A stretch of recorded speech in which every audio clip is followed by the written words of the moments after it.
Assalamualaikum warahmatullahi wabarakatuh. Salam sejahtera bagi kita semua.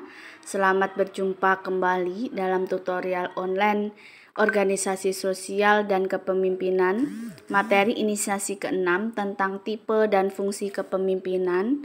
Fakultas Sains dan Teknologi, Universitas Terbuka, bersama saya Dwi Meliana Lisawati. Cakupan materinya, yang pertama menjelaskan tipe-tipe kepemimpinan, yang kedua menjelaskan fungsi kepemimpinan. Indikatornya, setelah mempelajari inisiasi ke-6 ini, saudara diharapkan secara komprehensif menjelaskan tentang 1. Tipe-tipe kepemimpinan, 2. Fungsi kepemimpinan. Yang pertama kita akan membahas tentang tipe-tipe kepemimpinan. Santosa tahun 2004 mendefinisikan kepemimpinan sebagai usaha untuk memengaruhi anggota kelompok agar mereka bersedia menyumbangkan kemampuannya lebih banyak dalam mencapai tujuan kelompok yang telah disepakati. Tipe-tipe kepemimpinan sering disebut perilaku kepemimpinan atau gaya kepemimpinan atau leadership style. Menurut Toha tahun 2003, gaya kepemimpinan merupakan norma perilaku yang digunakan oleh seseorang pada saat orang tersebut mencoba memengaruhi perilaku orang lain. Oleh karenanya, usaha menyelaraskan persepsi di antara yang akan memengaruhi dengan orang yang perilakunya akan dipengaruhi menjadi amat penting. Ada dua tipe kepemimpinan. Yang pertama secara umum, di mana secara umum ada tiga. Yang pertama tipe otoriter, yang kedua tipe laissez-faire, dan yang ketiga tipe demokratis. Sedangkan secara khusus dapat dijelaskan dari beberapa ahli mengenai tipe kepemimpinan.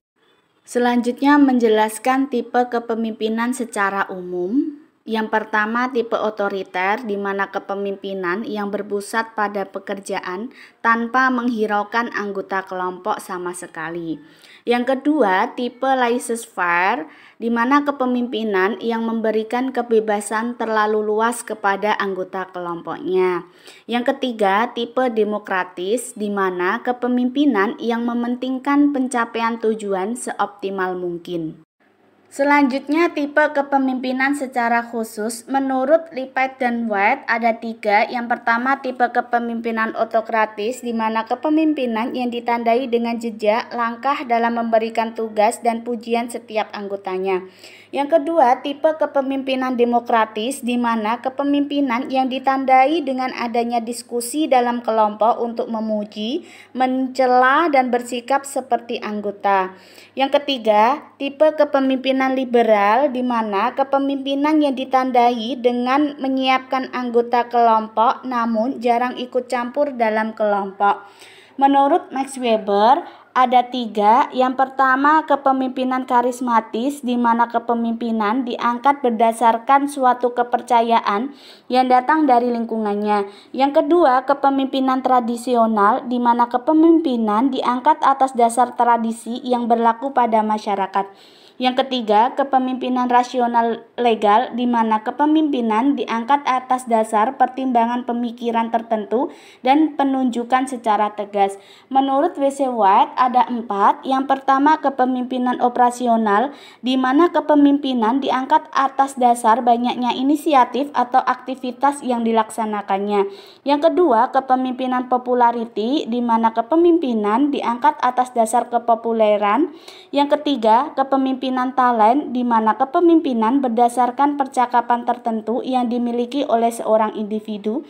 Yang keempat, kepemimpinan perwakilan, di mana kepemimpinan diangkat menjadi wakil dari kelompok tertentu sehingga ada pemimpin pusat yang merupakan gabungan pemimpin kelompok. Menurut Lindgren ada 4. Yang pertama kepemimpinan parental, di mana kepemimpinan bersikap sebagai keluarga. Yang kedua kepemimpinan expert, kepemimpinan di mana diangkat berdasar atas kecakapan atau keahlian yang dimiliki oleh seorang individu. Yang ketiga, kepemimpinan aris, di mana kepemimpinan yang diangkat berdasar atas keterkenalan individu pada lingkungannya. Yang keempat, kepemimpinan manipulator, di mana kepemimpinan menggunakan pendukungnya untuk kepentingan pribadi. Selanjutnya, menurut Cat Davis ada dua. Yang pertama, kepemimpinan positif, di mana pemimpin menggiatkan kerja pengikutnya dengan jalan memberi kepuasan hati pada mereka. Yang kedua, kepemimpinan negatif, di mana pemimpin menggunakan kekuasaan untuk mengancam atau menakut-nakuti agar anggota mengerjakan tugas mereka.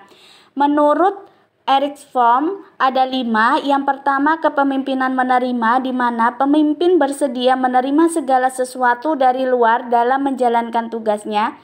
Yang kedua, kepemimpinan menyerang atau menggunakan, di mana pemimpin menggunakan segala sesuatu yang datang dari luar dirinya sebagai miliknya sendiri dalam rangka menjalankan tugasnya. Yang ketiga, kepemimpinan menimbun, di mana pemimpin tidak bersedia menerima hal dari luar tetapi selalu berusaha untuk menyampaikan dan mempertahankan pendapatnya sendiri, walau seringkali pendapatnya itu diambil dari luar dirinya sesuai dengan kepentingannya. Yang keempat, kepemimpinan memasarkan, di mana pemimpin merasa bahwa dirinya sebagai orang yang serba pandai atau tahu dan ia cenderung memimpin dengan imbalan yang memadai. Yang kelima, kepemimpinan produktif, di mana pemimpin sadar akan kemampuan dirinya dan menggunakan kemampuannya untuk mendorong anggota sehingga tiap anggota menjadi produktif. Menurut Ed Gioni ada 3. Yang pertama, tipe officer, di mana pemimpin yang memperoleh pengakuan hanya bersumber dari kekuasaan yang diperoleh dari kedudukannya dalam sistem sosial yang bersangkutan. Yang kedua, tipe kepemimpinan formal, di mana pemimpin yang di samping memperoleh pengakuan berdasarkan kedudukannya juga memang memiliki kemampuan pribadi untuk memimpin yang andal. Yang ketiga, tipe pemimpin informal, di mana pemimpin yang secara formal tidak memperoleh pengakuan atau hak atau kekuasaan memimpin yang bersumber dari kedudukannya dalam sistem sosial yang bersangkutan tetapi memiliki kemampuan pribadi untuk memimpin yang andal. Menurut Sondang P. Siagian dalam Herujito Yaya tahun 2001 ada 5. Yang pertama, tipe otokratis, di mana pemimpin yang menganggap organisasi sebagai miliknya sendiri.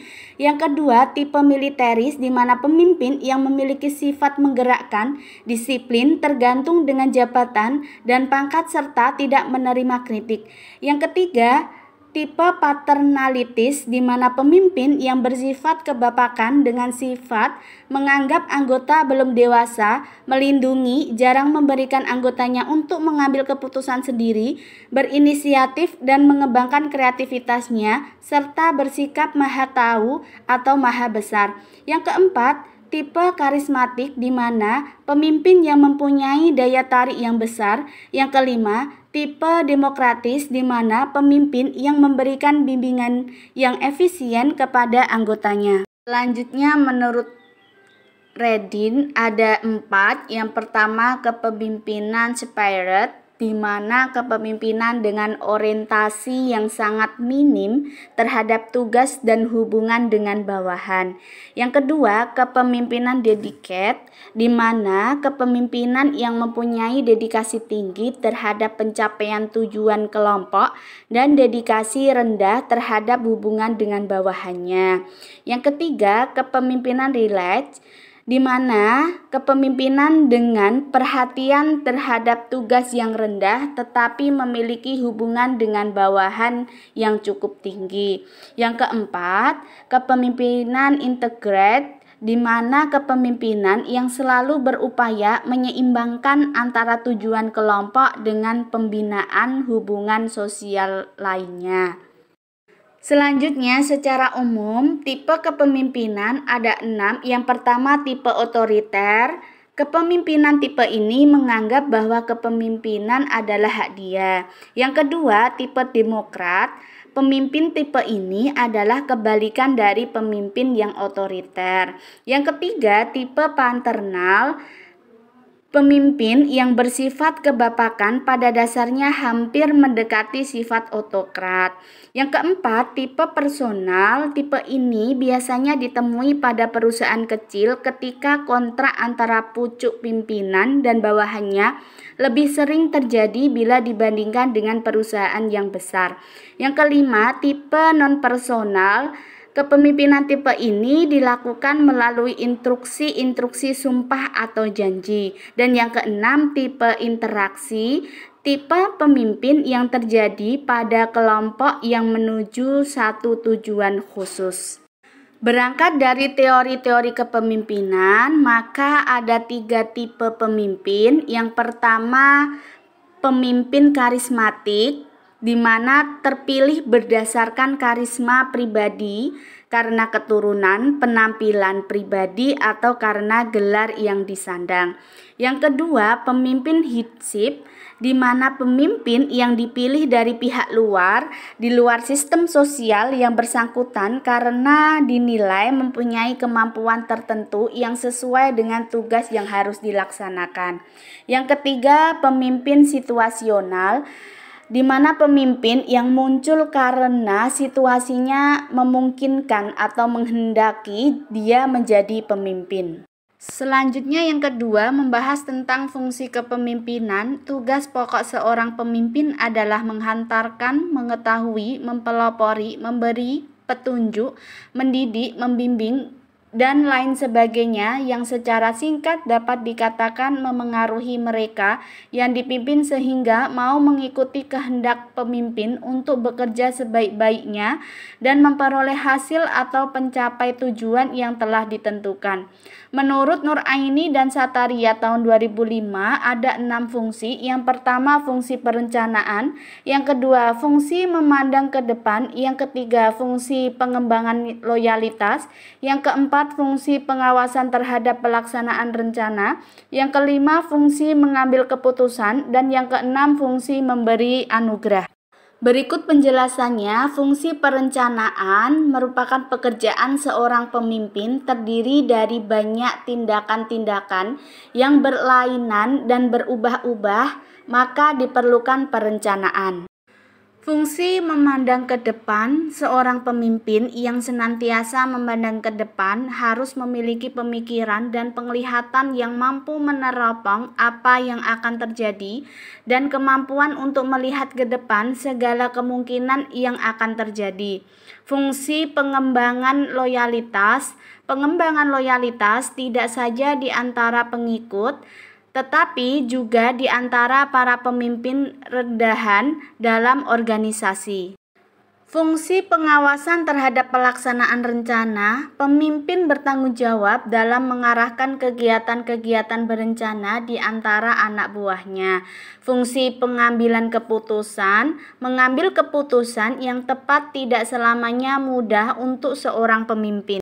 Selanjutnya, fungsi memberi anugerah. Fungsi memberi anugerah ini mengandung pengertian memberi ganjaran, hadiah, pujian, dan celaan atau pidana. Selanjutnya, daftar pustaka. Untuk referensi utama saya ambil dari Ida Nur Aini dan Sataria tahun 2005 dalam bukunya Organisasi Sosial dan Kepemimpinan, Jakarta Universitas Terbuka. Untuk referensi tambahannya saya ambil dari Santosa tahun 2004 dalam bukunya Dinamika Kelompok, Jakarta Bumi Aksara. Kemudian dari Toha tahun 2003 dalam bukunya Kepemimpinan dalam Manajemen, Jakarta Raja Grafindo Persada. Selanjutnya profil. Media pembelajaran ini dibuat saya sendiri. Nama saya Dwi Meliana Lisawati. Saya lahir di Kudus tanggal 18 Mei tahun 1992. Sekarang saya bekerja sebagai pengajar di SMPN Satumbai, Kabupaten Kudus. Terima kasih. Wassalamualaikum warahmatullahi wabarakatuh.